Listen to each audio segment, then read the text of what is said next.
Yang terhormat Ibu Dr. Anda Jungjung Nurbenti MPD dan Ibu Dr. Rahmawati SPD MPD selaku dosen pengampu mata kuliah Manajemen Peserta Didik dan teman-teman sekalian, kami dari kelompok 7 Manajemen Peserta Didik akan mempresentasikan mengenai pengaturan disiplin, kode etik, tata tertib, penghargaan, hukuman, dan pengadilan peserta didik.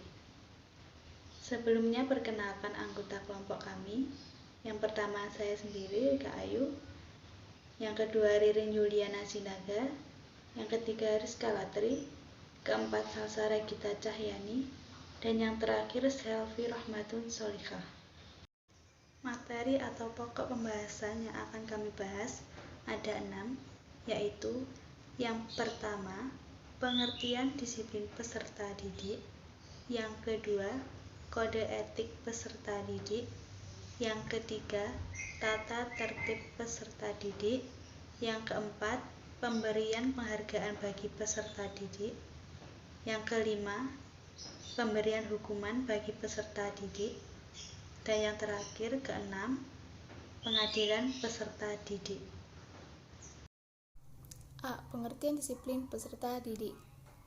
Menurut Kusumaningrum dan kawan-kawan tahun 2019, disiplin peserta didik adalah kekuatan yang ditanamkan oleh para pendidik untuk menanamkan dalam jiwa tentang tingkah laku dalam pribadi murid dan bentuk kebiasaan dalam diri mereka, tunduk dan patuh dengan sebenar-benarnya pada aturan-aturan yang sesuai dengan prinsip pendidikan yang sesungguhnya, yaitu inti yang dijalankan pada setiap aktivitas sekolah. Menurut Imron tahun 2016, disiplin peserta didik adalah suatu keadaan tertib dan teratur yang dimiliki oleh peserta didik di sekolah tanpa ada pelanggaran-pelanggaran yang merugikan baik secara langsung maupun tidak langsung terhadap peserta didik sendiri dan terhadap sekolah secara keseluruhan. Yang selanjutnya adalah tujuan disiplin peserta didik. Tujuan disiplin siswa atau peserta didik ini adalah agar dapat belajar hidup dengan pembiasaan yang baik, positif dan tentunya bermanfaat bagi diri sendiri dan banyak orang. Yang selanjutnya adalah faktor penegakan disiplin kurang mendapat respon positif dari peserta didik. Kusumaningrum dan kawan-kawan tahun 2019 mengemukakan faktor-faktor penegakan disiplin kurang mendapat respon positif dari peserta didik, yaitu yang pertama, kepemimpinan guru atau kepala sekolah otoriter yang menyebabkan sikap siswa yang agresif. 2. Kurang diperhatikannya kelompok minoritas. Yang ketiga, siswa kurang dilibatkan dan diikutsertakan dalam tanggung jawab sekolah. Yang keempat, latar belakang kehidupan keluarga. Dan yang terakhir 5, sekolah kurang mengadakan kerjasama dan saling melepas tanggung jawab. Yang selanjutnya adalah B. Kode etik peserta didik. Kode etik merupakan suatu norma untuk mengatur tingkah laku dalam melaksanakan atau menjalankan tugas. Kusumaningrum dan kawan-kawan tahun 2019 mengungkapkan bahwa kode etik peserta didik adalah aturan-aturan, norma-norma yang dikenakan kepada peserta didik, berisi sesuatu yang menyatakan boleh atau tidak boleh, benar tidak benar, layak tidak layak, dengan maksud agar ditaati oleh peserta didik. Materi selanjutnya, tujuan kode etik peserta didik menurut Imron. Yang pertama, agar terdapat suatu standar tingkat laku tertentu yang dapat dijadikan sebagai pedoman. Yang kedua, agar tercipta kesamaan bahasa dan juga gerak langkah antara sekolah dengan para orang tua peserta didik serta masyarakat dalam hal menangani para peserta didik. Yang ketiga, agar dapat menunjang citra para peserta didik di mata masyarakat. Yang terakhir, agar tercipta suatu aturan yang kedepannya dapat ditaati bersama, khususnya peserta didik, dengan demikian juga oleh personalia sekolah yang lainnya. Selanjutnya, isi yang terkandung dalam kode etik peserta didik menurut Imron. Yang pertama, pertimbangan dan juga rasionalitas mengapa kode etik tersebut ditetapkan dan juga harus ditaati. Yang kedua, standar-standar tingkah laku peserta didik yang layak untuk ditampilkan. Yang ketiga, kapan para peserta didik harus sudah berada di sekolah dan kapan juga para peserta didik harus sudah berada di rumah kembali. Yang keempat, pakaian-pakaian yang bagaimanakah yang layak dipakai oleh para peserta didik, terutama di lingkungan sekolah. Yang kelima, apa-apa saja yang wajib dilakukan oleh para peserta didik berkaitan dengan lembaga pendidikan atau sekolahnya. Yang keenam, bagaimanakah hubungan antara peserta didik dengan para guru, kepala sekolah, personalia yang lain, dengan teman sebaya, senior dan juniornya, orang tua, masyarakat pada umumnya, bahkan tamu yang sedang berkunjung ke sekolah. Yang terakhir, apa yang dilakukan oleh peserta didik ketika ada di antara temannya yang sedang merasa kesusahan. Selanjutnya, langkah-langkah menyusun kode etik peserta didik. Langkah pertama yaitu kepala sekolah bersama dengan wakil kepala sekolah bidang kesiswaan menyusun draft kode etik peserta didik dan pendidik serta tenaga kependidikan. Jika dipandang perlu berkontribusi dengan narasumber dan atau pengawas. Langkah kedua yaitu mengadakan rapat dewan guru, tenaga kependidikan bersama dengan pengurus komite sekolah untuk membahas draft kode etik warga sekolah. Langkah ketiga, hasil keputusan rapat kemudian dituangkan dalam surat keputusan kepala sekolah tentang kode etik peserta didik dan pendidik dan tenaga kependidikan. Langkah keempat, kode etik sekolah kemudian disosialisasikan dan ditanamkan kepada para peserta didik, pendidik, dan tenaga kependidikan untuk menegakkan budaya dan juga etika sekolah serta disosialisasikan kepada pengurus komite sekolah, orang tua, maupun wali peserta didik. Langkah yang kelima yaitu kode etik warga sekolah disalin dengan tulisan yang agak besar, kemudian dipasang atau ditempel pada tempat yang strategis atau tempat yang banyak orang melihat. Langkah keenam yaitu kode etik peserta didik ditempel di setiap ruang kelas. Kode etik pendidik dan tenaga kependidikan ditempel di ruangan kantor guru. Selanjutnya, tata tertib peserta didik.